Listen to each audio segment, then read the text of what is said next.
Hi everyone, Assalamu alaikum. Welcome to Asiyah Talks, a new series for the Asiyah Women's Center. I'm Jihan. And my name is Sophia, and we're your hosts for the entire summer. Well, most of the episodes. Throughout the summer, we'll be engaging in Muslim influencers in deep and insightful conversation surrounding topics that are all things mental health and wellness. Today, we will be talking about sexual health and the stigma that surrounds it for Muslim women in our community. Since sex is a pretty taboo topic, we will be discussing how conversations around sex, or lack thereof, can be distressing for young Muslim women navigating a Western world. We have the distinct honor of having Dr. SADAF with us. She's a Muslim board certified OBGYN, a life and sex coach, as well as the host of the Muslim podcast. So she's really the person to go to if you have any questions about anything related to sex education and health. Thanks so much for having me, and thank you for that very kind introduction. How are you guys doing? We're good, alhamdulillah. We're very good, alhamdulillah. 9 a.m, but we're still going. We're going, cup of coffee, ready to go. Although we already introduced you and gave a bit of background already, why don't you tell us a little bit more about yourself?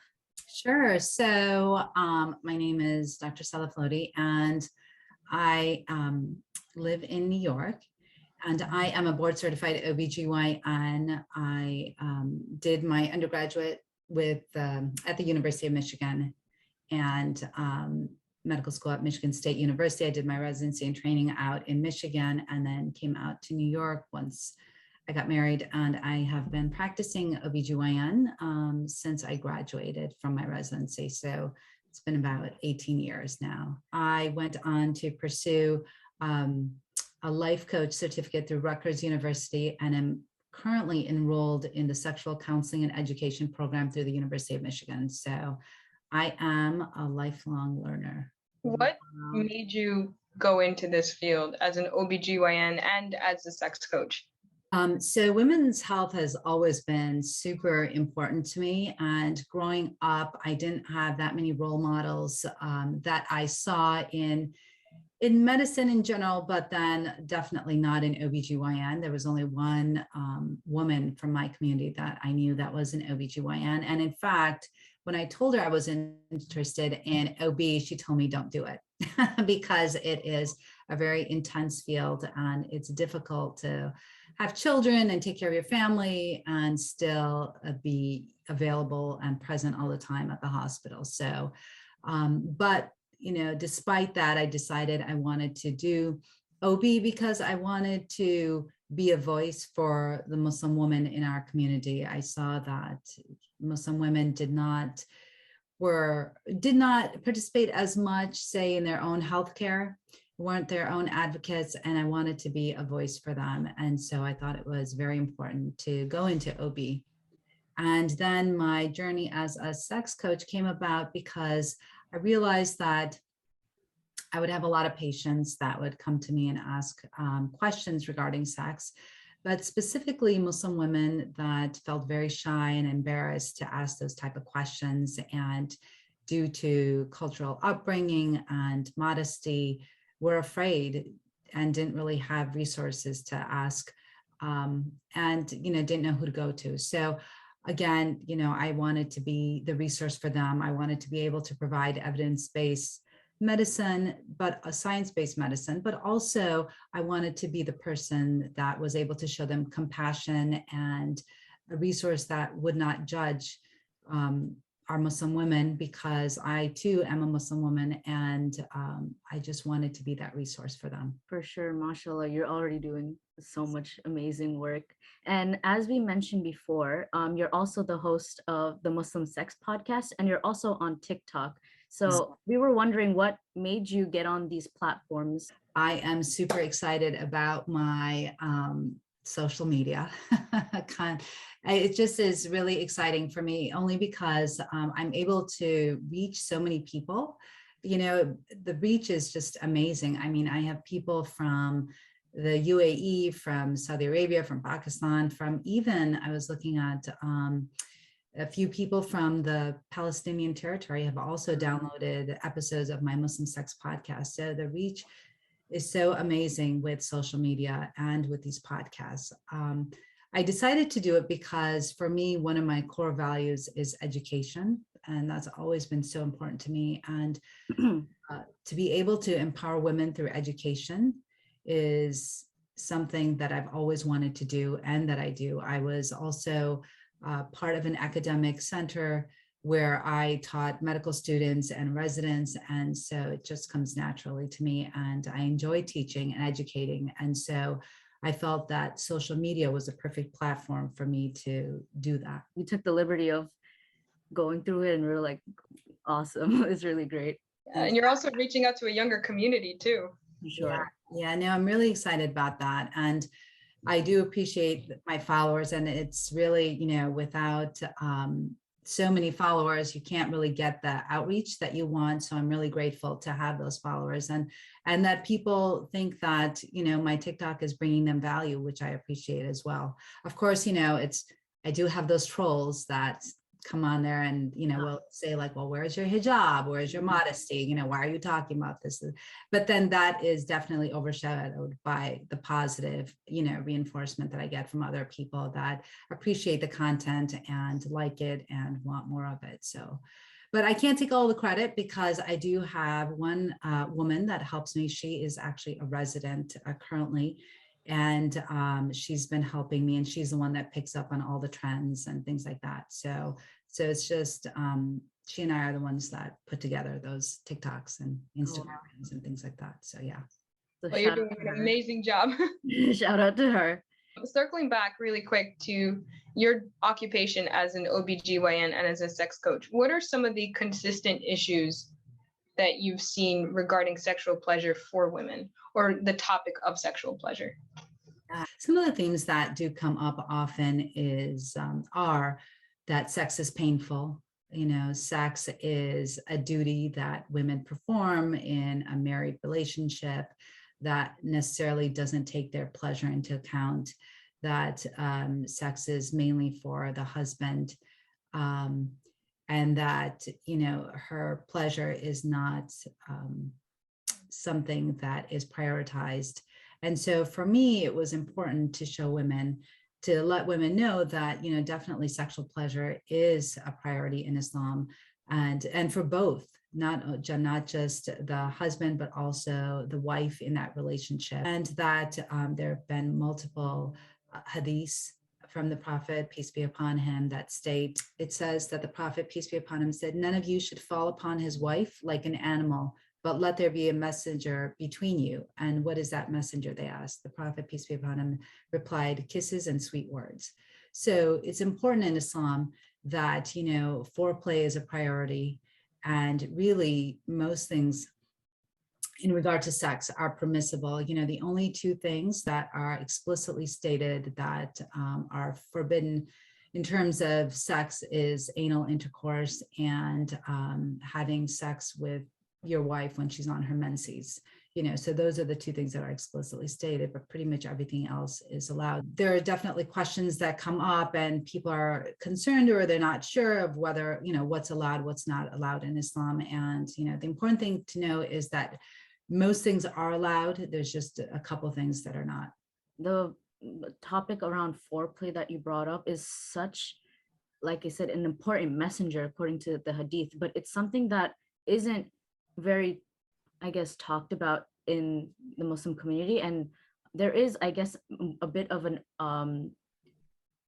like not an upbringing, but there is more awareness about how important foreplay is very recently now, with a lot of sex education in the Muslim community going around, especially with influences such as yourself. So we hopefully things are looking up regarding that. Regarding your occupation as a sex coach, I was wondering what a Muslim woman could actually benefit from having one. So for example, we know that sex is considered a very intimate topic, and one may wonder, why should I go to someone else outside of my spouse regarding sex if this is such a private matter? So, you know, I think that definitely every woman should have somebody that they can talk to, right? So I think the best person that I can think of to go to would be somebody that deals with this on a regular basis.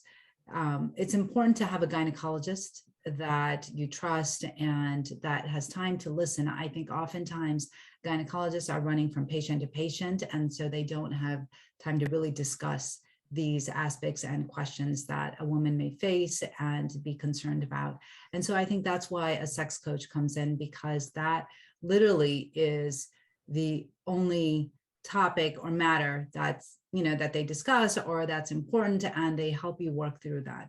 And what a coach does is they talk about what your beliefs are, what your thoughts are, and then help you to, and if they're of benefit to you, then we discuss those. But if they're holding you back, or if they are not adding value to your relationship with your spouse, then what the coach will do is that they'll help to break down those beliefs and see why the person may or may not have them, and then help you to move forward, right? So oftentimes what we talk about in coaching is how our thoughts are just our thoughts, and we have the ability to accept them, believe them, or let them go, right? So if those thoughts are not bringing you any type of comfort, or they're not serving you in the best possible way, then the thing to do is to let them go, because those thoughts then become our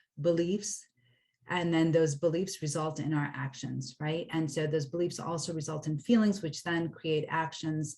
And then if we're always thinking negative thoughts, then we're going to be exhibiting those negative actions. For example, let's say that a woman has vaginismus, right? So vaginismus is the involuntary contraction of the muscles around the lower third of her vagina.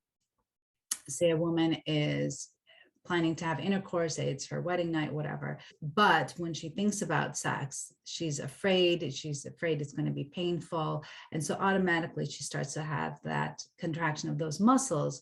So it's almost like a self-fulfilled prophecy, right? So she imagines or thinks that it's going to be painful. So then those muscles automatically contract, so that when she attempts to have intercourse, it is painful, and then she just doesn't want to do it.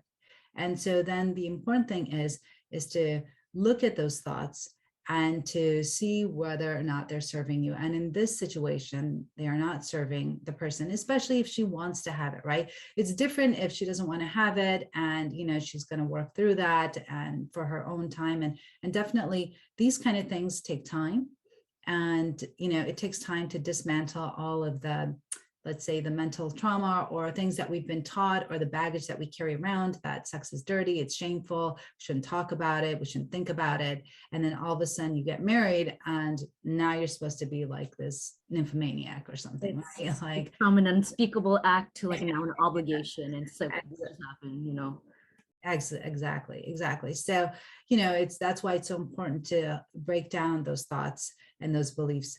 And so mindfulness works really well in that situation, where you go through and, you slowly, like I said, you slowly start to break down those beliefs so that you're able to relax, right? Mindfulness is the ability to focus on something that's happening in the moment, right? Without judgment. So completely focusing on that particular thing without judgment, and allowing your body to relax and to breathe through something like that. And then, one of the other things that a woman can do, of course, guided by whether it's her sex coach or a physical therapist that specializes in pelvic physical therapy, would be to add dilators and slowly work through that. And of course, the most important thing, I think, is to have open communication with your spouse or your partner, right? And hopefully when you find that soulmate, that person that you want to be with for the rest of your life, hopefully one of the key things that attracted you to that person was open communication.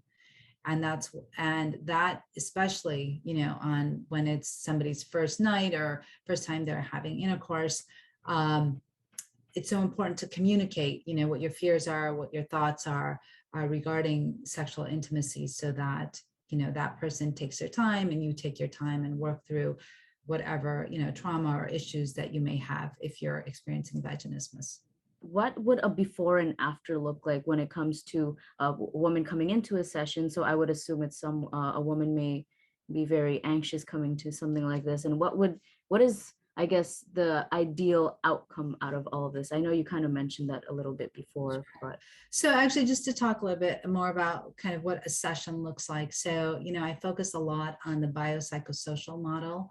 What that means is that, we would go through any like biological causes. For example, it's not, it doesn't always have to be something that, beliefs, right? It could be something anatomic, something that physically is restricting her ability to have, say, like pain-free intercourse, right? So we would discuss that. And me being a gynecologist, obviously is very opportune, or it's perfect for the person, for the woman that comes to me to discuss that, because I understand the anatomy. We'd go over any biological aspects, right? Social would be any type of external stresses. So there might be a lot of stress, there might be a lot of financial stress. For women, actually, the most important thing during intimacy is to have that connection with that partner, right? Men tend to be more goal oriented, and they may or may not have that relationship or that emotional bond with their partner. Whereas with women like to have that emotional bond, that connection before they even get to the point of arousal and excitement. And so that's why it's so important to work on those aspects as well, right? So that's where communication comes in. And then the psychology part of it are those limiting beliefs that a woman has, right? So that's that whole biopsychosocial model that we work through.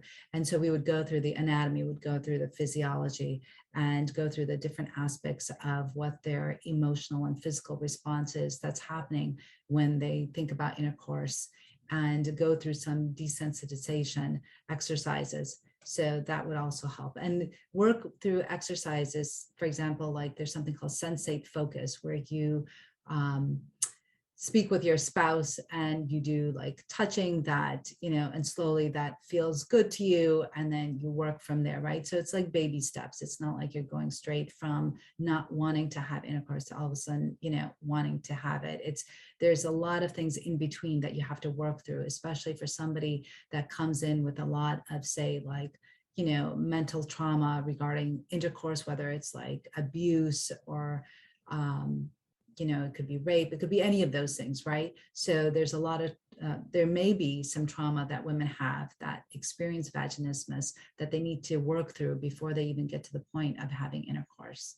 And in terms of the results that you were talking about, I had one woman that I was coaching, and she and her husband, she came to me with the complaint of she wanted to have more intercourse with her husband, and he would always be tired, and she felt like they had a mismatched libido, like she wanted sex more than he wanted sex. It's a Muslim couple.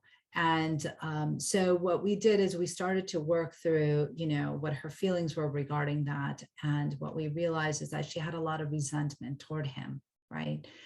Because she always felt like he was too tired to have intercourse. So to work through that resentment, we had to understand where that was stemming from.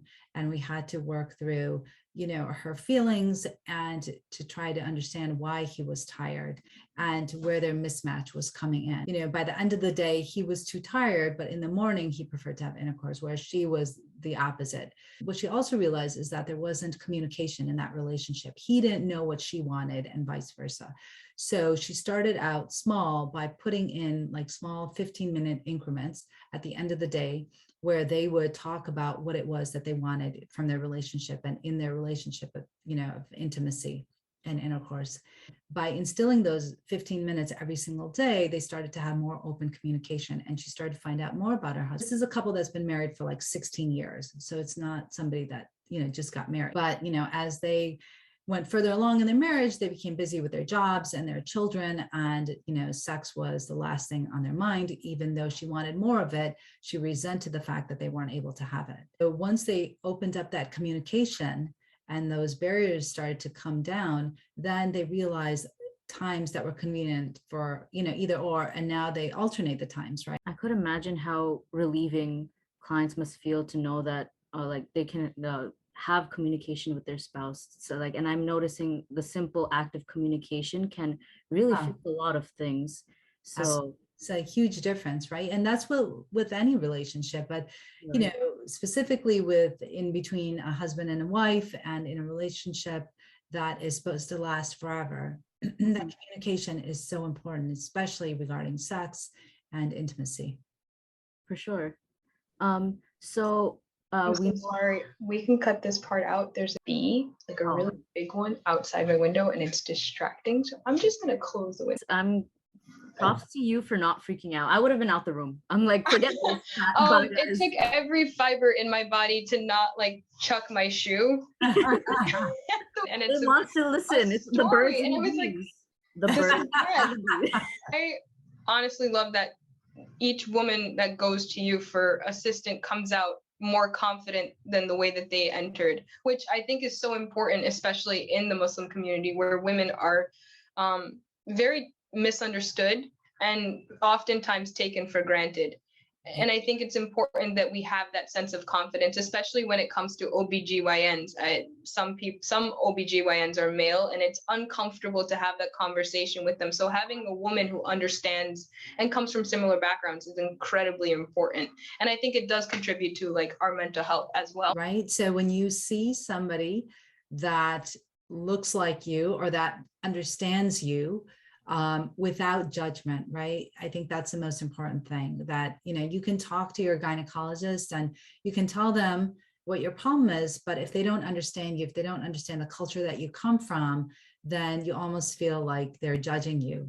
And then it becomes more difficult to ask the questions that you really want to ask, because you don't really feel like you're being heard or seen. Yeah, definitely. And it doesn't even just start with like OBGYNs. It can go even deeper into the medical field. It could be your dermatologist, it could be your cardiologist, it could be anybody who has like a similar background that makes it comfortable for you to understand and be comfortable enough to ask the questions that you want to ask. How then does a good sex life or a healthy sex life contribute to a good mental health? You know, I think that's a great question. And, you know, oftentimes when women come in and if they're having things such as low desire or vaginismus, or, you know, they feel that there's something wrong with them, right? And so when somebody feels that there's something wrong with them, then that wreaks havoc on their mental health. It makes them feel like something is broken and it can't be fixed. And that's definitely not the case. And then along with that comes the shame, the stigma, and the inability to ask somebody for help.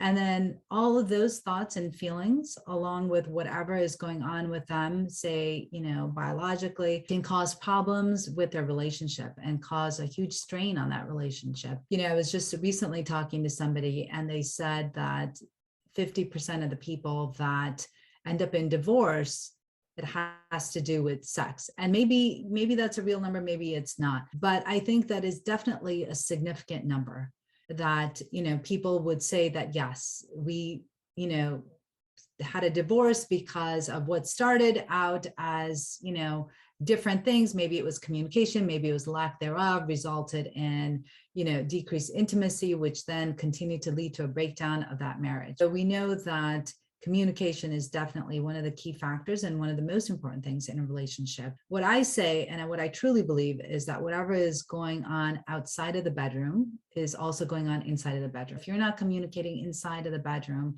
you're probably not communicating outside of the bed, and you're probably just living together as roommates instead of as a husband and a wife that really truly is taking the time to understand one another. I didn't really think about it like that. The fact that if you're not communicating in the bedroom, you're probably not communicating outside either. So that's why it's so important to work through those thoughts, right? And to help a woman who may be experiencing low desire or you know, decreased arousal or vaginismus or any of those things, that it's so important for women to go and seek help and to know that they're not, and as my friend Dr. Kesperson always says, you know, you are not broken. And that's one of the most important things to know and understand, that, you know, this can be fixed. It only if you want it to be fixed, right? There are some women that have decreased arousal, decreased libido, and it's not impacting them. It's not impacting their relationship. It's something that's just not really important to them. And if it's not, there's nothing wrong with that.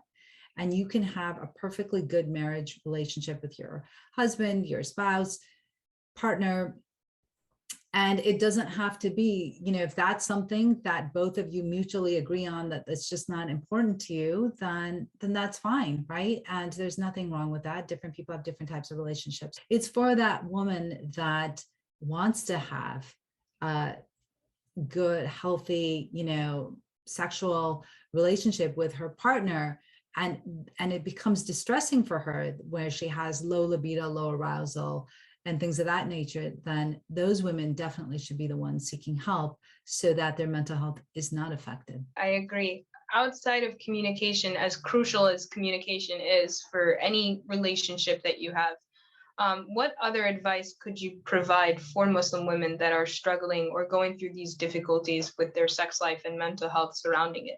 So first and foremost, I would ask that woman to seek help with either a counselor or a therapist. If there's trauma in the past that she's dealing with or trying to work through, it's very important to have a licensed professional to help you deal with that trauma and to be able to process it, right? We don't ever just want to, dismiss it, but we want to be able to accept it and process that trauma so that we can move beyond that trauma. And then, of course, I'm going to plug myself, of course. It's important to have a coach if that is something that's important to you, because the coaches can also help you move forward.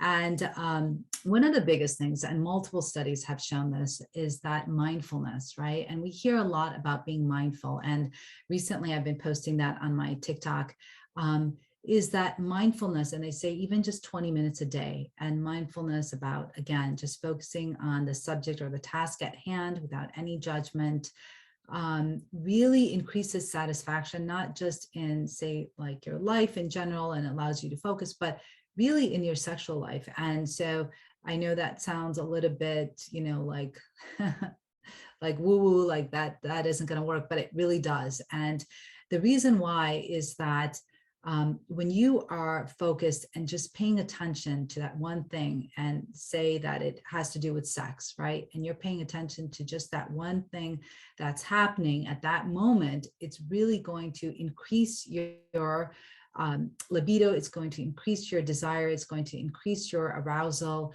And because you're only focused on that one thing, you're not thinking about the 20 things that you didn't get done today, or, the kids that need to go to bed, or, or that aren't in bed, or, the laundry that's been sitting outside for, 10 days and you haven't put it away, right? So when you're focused in that moment, then it's really going to help your sexual life. And just really paying attention to their thoughts, right? And seeing what thoughts are serving you and what thoughts are not serving you. If you've always believed that sex is dirty and shameful and something that you can't do and can't enjoy, and if you're trying to enjoy it, then you've already started at a point where you're not going to be able to enjoy it. And if you only take away one thing, I would say work on mindfulness to help with that, to increase the desire and the arousal part. And of course, communication, right? Communication is key with any relationship, whether it's a friendship, family, your partner. It's really important to communicate. I agree. On the topic of sex being a shameful act for a second, it's no secret that sex before marriage in any Orthodox community is considered to be religiously and morally wrong. And Muslims are no exception to this rule at all. In our community, it's observed that the majority of the pressure to remain abstinent is put on the woman and not so much on the man. Yeah, for sure. It leads to like a lack of an important conversation and preparation for when a woman is expected to be sexually active. Like we said before, it becomes goes from an unspeakable act, something that we're not allowed to talk about, we're not allowed to look at, and now it's something that you have to do. It's an obligation you have for your husband. You don't want it. What's wrong with you? Yeah, definitely. And it doesn't help that the conversation surrounding the birds and the bees, for lack of a better term, doesn't happen until like the night before a marriage or the night of like the actual wedding night. It's like your mom sits you down. She's like, this is what's going to happen. Here's what's going to happen. You have to just sit here or lay down and just do absolutely nothing. Your husband's going to do the work. Just leave the glass of milk on the side. It's not for you. It's for your husband. Just leave it alone. Don't touch it.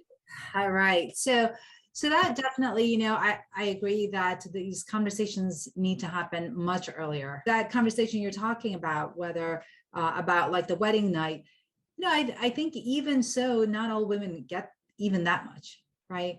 So I think, my mom, I love her, she's great. But she assumed that I knew everything because I got married after I did my OBGYN residency. Because the fact that I was delivering babies, she thought I just knew everything, and I didn't. I think that, it's really difficult for our parents. We definitely have to be sympathetic to that and empathize with them because, they weren't given the talk. So if they're not given the talk, they don't know how to give it to us. And so it's just this cycle that continues, because then if we don't talk about it, then our children won't know. And then now with social media so prevalent, where are people finding this information, right? They're Googling, perhaps they're learning from porn, perhaps they're thinking that what they see in porn, on porn is, real, and it's not, right? It's all theatrics, it's, video, it's movie making, and it's not real. So the information they get is so important, and it's very important to look at what's being consumed, right? And if people are getting their information on social media, then it's very important that they're consuming information that is science-backed and evidence-based, right? And nobody's going to tell you that the first time you have sex, it may be pleasurable, right? It may be pleasurable, but for some women, it's not. It's uncomfortable. So to accept that and acknowledge it, and again, not dismiss it, are very important things. I was going to say also, and we discussed that, Hadith, about foreplay, but I think that again is also very important, and also very important for women to know, right? And that women have sexual rights, and as does the husband, right? And so it's also important to know that if your husband hasn't slept with, as the wife for more than 4 months, that's the grounds for a divorce. Also, it's very important in Islam for the woman also to be pleasured and to experience pleasure. And that's also grounds for divorce if she's not satisfied sexually in her marriage, right? So these are all important things for us as women, as Muslim women, to know and to understand that it's not all about just the male's satisfaction, but that Islam is a very sex positive religion. And that's also something that we don't learn unless we do and read up on our own history. And, it wasn't until the Muslim countries were colonized by the West that we became more puritanical in our thinking. And, started to think that sex was taboo, that it was, that it's wrong, it's shameful, it's dirty. All of those things didn't come into our psyche until after we were colonized. So that's also something that's very important to understand, right? And so once we start to understand those things, then we'll know that, it is an obligation for us to talk about it and discuss it. We don't have to be vulgar. It doesn't have to be obscene. That's not what we're talking about, right? But we're talking about just knowing the basics, understanding the facts, and knowing that, yes, pleasure is part of sex. And there's nothing wrong with that. And there's nothing wrong with female sexual pleasure, right? In the confines of marriage and in a committed relationship such as marriage. So, and that's, really what I talk about. And that's what I reference when I'm talking about female sexual pleasure. For sure. So you mentioned young kids, especially learning retrieving most of their information from social media. How does the lack of conversation, at least with like safe individuals like your parents, kind of make young Muslims specifically more vulnerable when exploring their sexuality? It's no secret that there are young Muslims out there who do have boyfriends and girlfriends, and some of them are non-Muslims. So how does that lack of conversation kind of tie into that vulnerability? So, one of the most important things to know and understand is that by not talking about sex doesn't make it go away, right? People are still going to have sex, whether or not their parents know about it, and whether or not they have enough education about it, right? So the most important thing for us to do is have proper sexual education for our community members, right? To talk about contraception, to talk about abstinence, to talk about sexually transmitted diseases, talk about infections. You talk about how it makes, the Muslim community vulnerable. Well, those are definitely, some of the topics. I mean, unplanned pregnancy, right?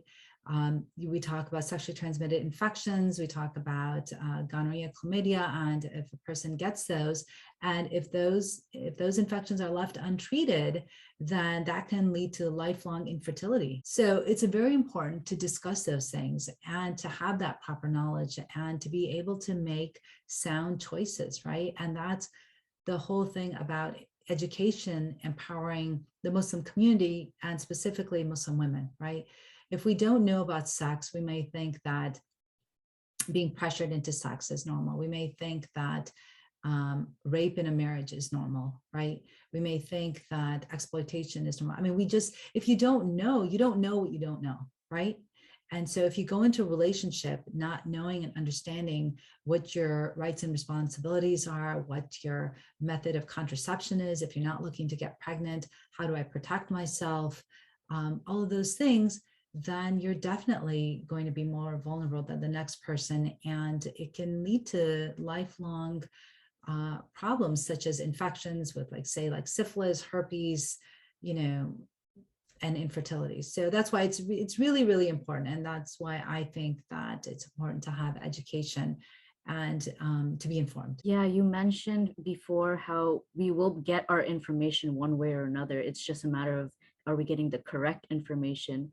And Exactly. this can go not even about just the act of sex, but even sexual health, like women's reproductive health. I remember, at least in my own personal experiences, when you're growing up and then having to deal with, the idea of pap smears or procedures that can just be so overwhelming for a Muslim woman or a woman in general who has never had any experience with that type of conversation. And the minute you turn 21, it's like, oh, you need a pap smear, you need this, and you get, and especially on TikTok or several social media platforms, you hear stories of like horror stories. And when that is your first experience of reproductive health, that's honestly almost kind of traumatizing. And I feel like yes, the act of sex, but also the sex as a science just isn't we need more education on that. So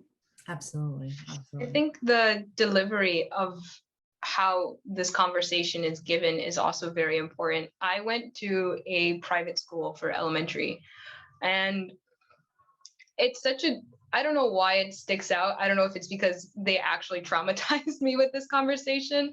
But when I was in the 7th grade, we had social services come in and teach us about sexual education. I went to a Catholic school, so the delivery was definitely a lot different than what I would have gotten from my mom, who's Muslim.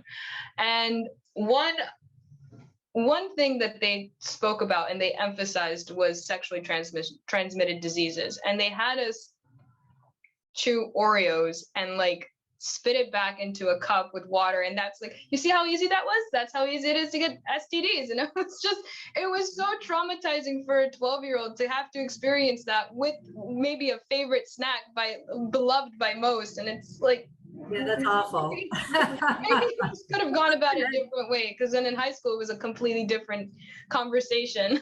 Yeah, I've never heard of sexually transmitted diseases talked about in that way. So we are exposed to sex and sex education in very bizarre ways, and it could be better. And hopefully with influencers such as yourself, professionals such as yourself, that education towards the youth population and our community is delivered in a much better way, a much more professional and much more science-backed way instead of the Oreos. I'm so sorry. Oh, now every time I think of Oreos, I'm gonna be thinking, oh my God. Sharing my trauma. You're welcome. There was just such a better way of having that conversation. And this is a way of not, if there are any parents struggling with this is a way of not to have the conversation. One example.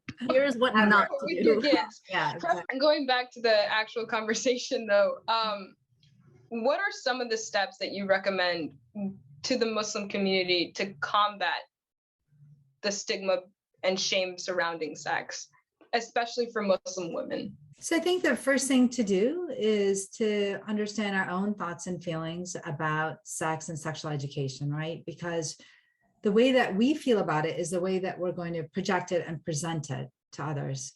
And if we feel that it's, taboo and something that we don't talk about, then that's the perception that we're going to present to our children, right? And then they'll feel the same way, is that, sex is something that we don't talk about, that it's dirty, it's shameful, and you just have to figure out how you're going to get your information, but it's not going to be from me, right? And so I think the very first thing to do is think about the way that we present it, so that it is in a very sex positive way, right? We want to be the examples. We want to be the one that breaks that barrier of not talking about sex. Because again, like I said, if we don't talk about it, doesn't mean it's going to go away. It just means that somebody may not get the correct information. And so that's the first thing that I would do, is I would work on that and try to see, it doesn't have to be an uncomfortable conversation, right? You can start with something basic, and nobody's saying you have to go into super details unless you feel comfortable about it. But I think at least even providing an avenue for children, or, at the appropriate age that a parent thinks that their children may be able to process that type of information, and make it so that at least there's an open dialogue, right? So that your child feels comfortable enough to ask you questions about a topic that others may consider taboo, but at least they know that you're a safe space to ask those questions, and that there's not going to be any judgment.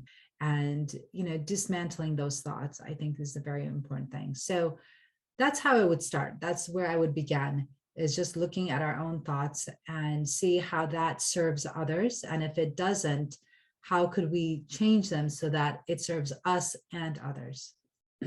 To begin that dialogue, and to have like safe communities, right? Like, so not everyone is comfortable talking about this topic on social media, and you don't have to be, right? And I think one of the important things that I learned is to sit in the discomfort, right? So you sit, if something is uncomfortable for you, then you sit with that discomfort. A lot of times what we do is we try to push away that feeling because we don't want to feel it, because it is uncomfortable.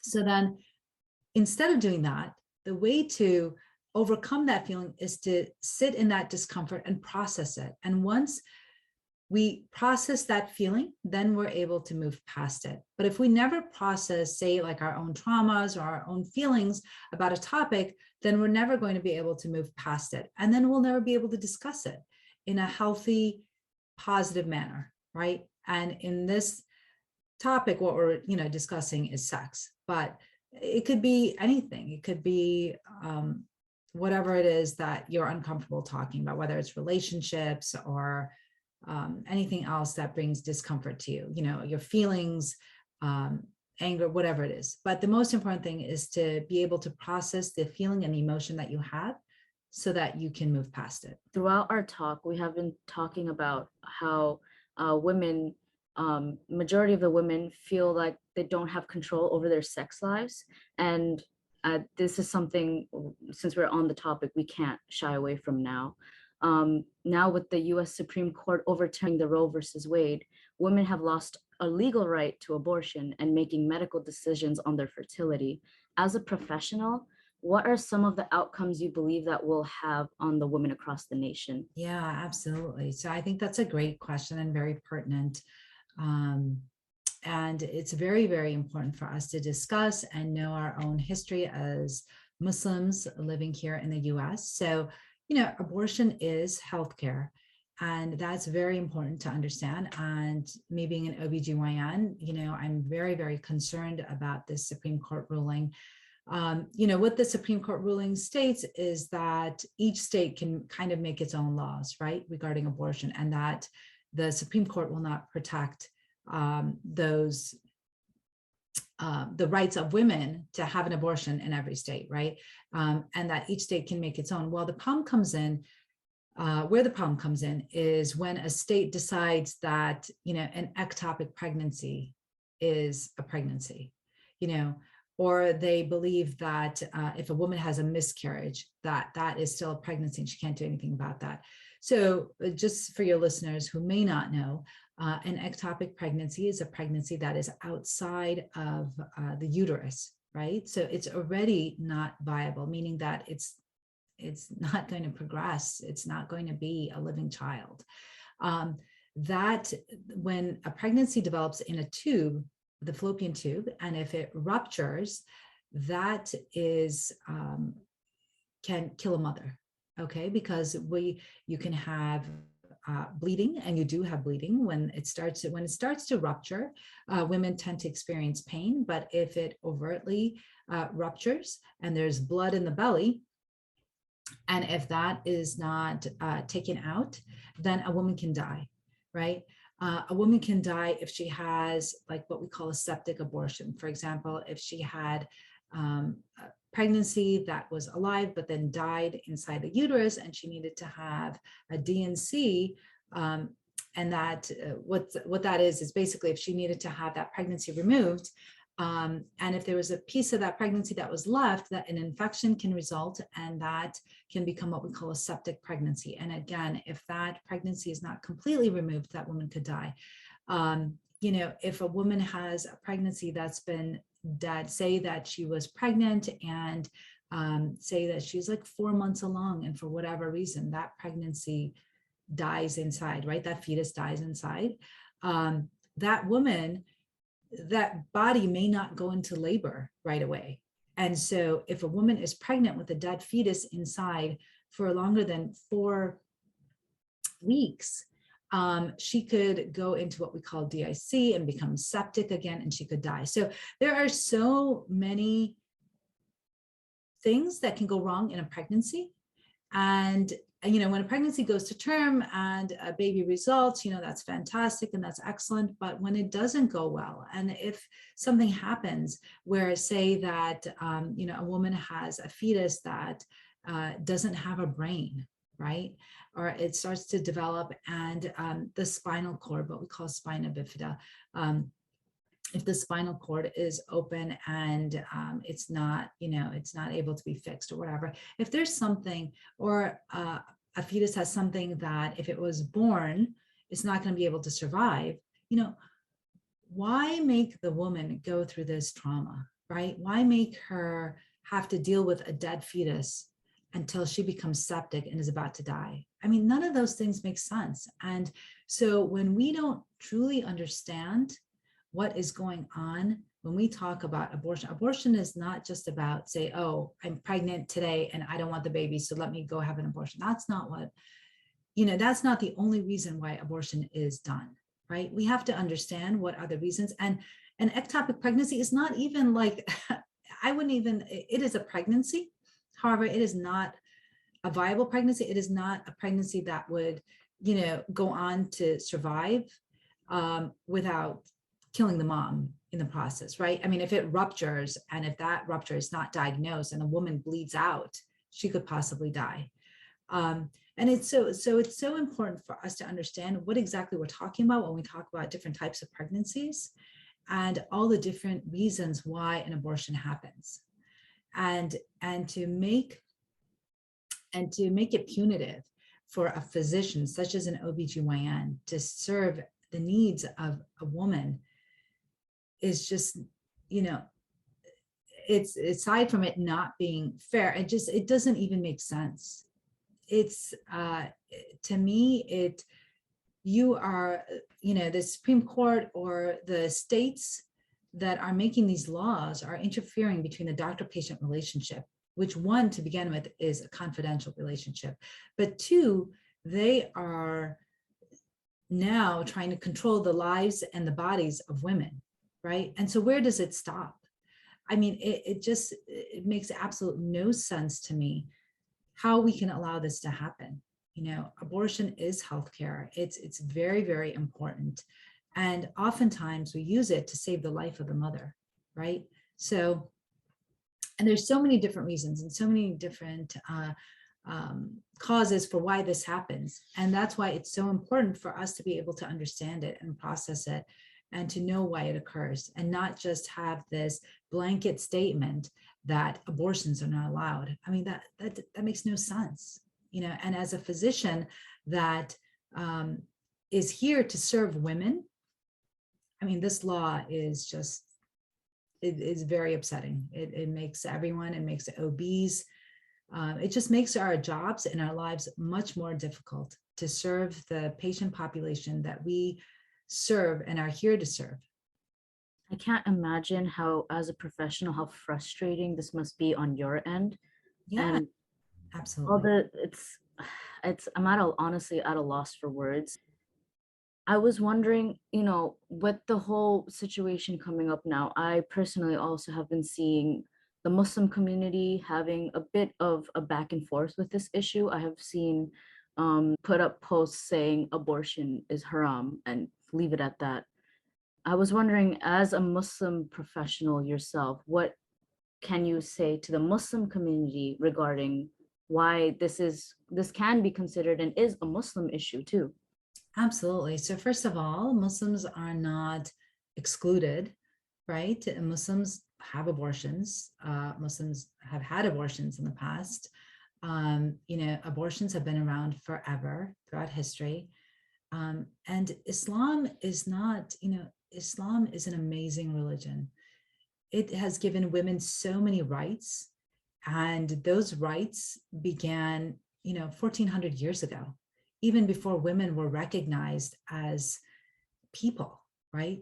Islam gave women, I mean, for example, women don't even have to change their last name in Islam, right?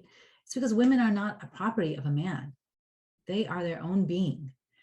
And Islam, of course, there are different schools of thought, right? You have the Maliki, the Hanbali, the Shafi, the Hanafi. Those are the four main schools of thought in Islam, in Sunni tradition. And of course, in Shia tradition, we have the Jafri school of thought. But, it's important to know our history. And it's important to know that, Hanafi school of thought is very, I would say, even progressive, in that, they allow abortion, and abortion is allowed in Islam. Okay, I want people to know that. And anytime where there is the life of the mother is in jeopardy, abortion is allowed. Um, Also with the Hanafi school of thought, abortion is allowed up until 120 days, where in the Quran, it states that the ruh, right, which is the spirit, is breathed into the fetus.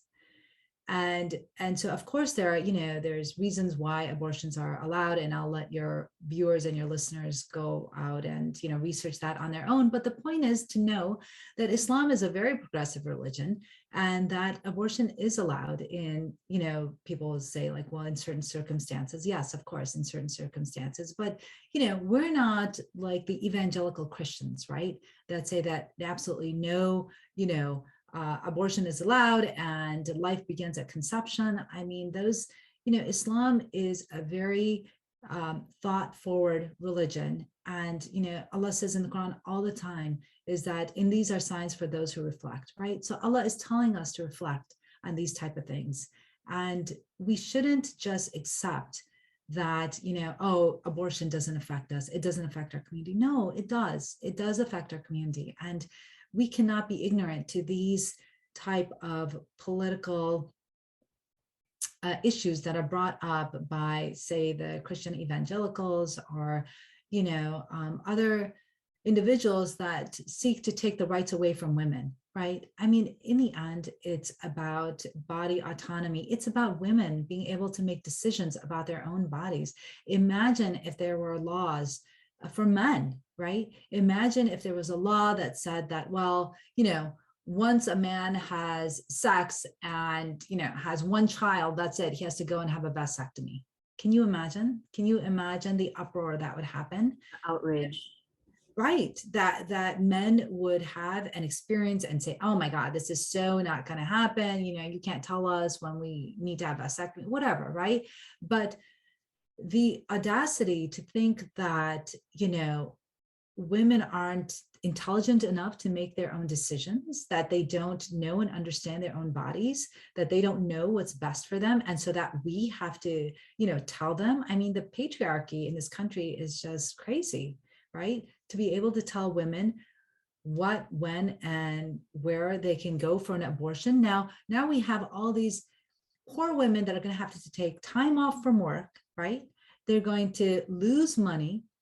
They could possibly even lose their jobs for not showing up to work. And then who knows, die in the process of trying to get health care, right? Say if they have a septic abortion, say if there's, fever and they're trying to get health care and their state doesn't allow it. Now they're going to have to cross state, boundaries and go to a state that allows it. And, they'll become what I, often have said is they're going to become these reproductive refugees, right? They're going to have to go to different states and find states that allow them to have abortions.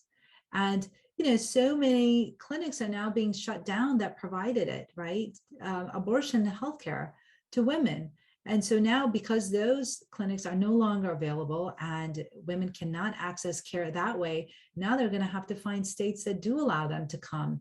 And so that's going to result in expense, time off of work, and childcare, right? And not only that, I mean, if you think about the people that are disproportionately affected by this, right? It's not the rich white person. Definitely. Because if they need an abortion, oh, they'll go and get it, right? So even if they live in a state that they were like, oh yeah, we're, pro-life and we're going to ban abortion, if somebody in their family needs an abortion, oh, you can be sure they're going to go on the first plane out there and come to New York and get their abortion. However, those women that are Black and brown and, living in poverty right now that may need an abortion, nope. Those are the women that will not be able to get it, will not be able to afford it, will not be able to go to a state. Not even a chance. Gives them access to an abortion. So, it's really about the haves and have-nots. It's about exerting control over a woman's body. It's about telling women what they can and cannot do. And it's about not understanding our own religion and what it allows. And, we have become so used to and conditioned to just accepting the patriarchy as it is that we don't question it. And we say, oh yeah, Islam says this. No, it doesn't say that. Please go look up your history. Please go look up what the different jurists have said in Islam and what Islam does say and what it does allow in regard to abortion. Definitely. It's important to also note that patriarchy is not like a person, it's a system at the end of the day. And it's a system that we've adopted and we've become so used to that there's just it's not, I don't want to say no chance of change because I want to hold that little bit of hope that we have for the future. But it's a system that's so perverse in every country and every culture. Right. That it's not just Western, it's also Eastern and European and African, and you can name it, it's there.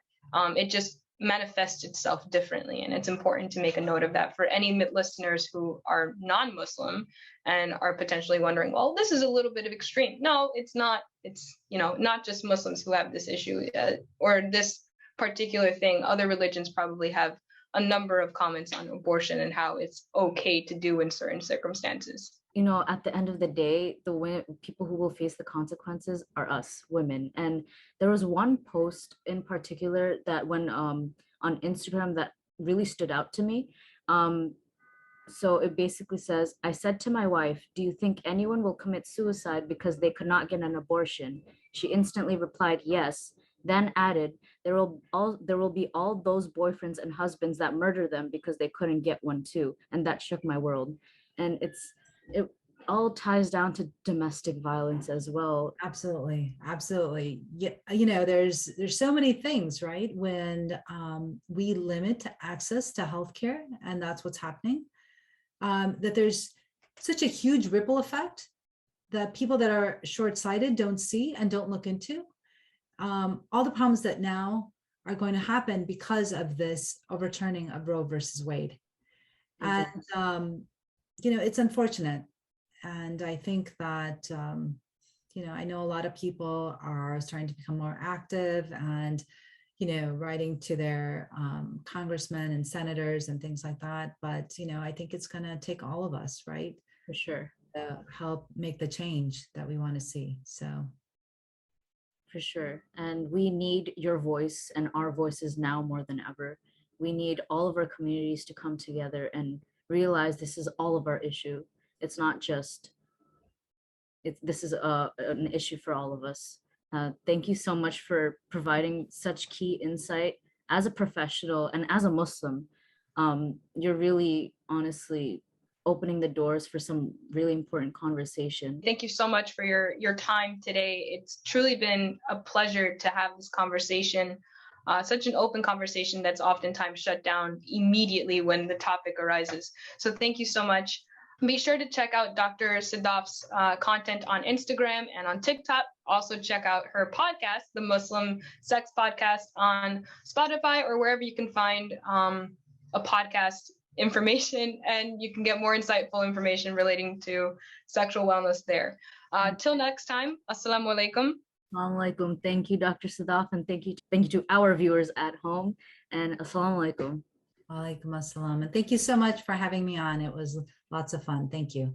Thank you. Bye.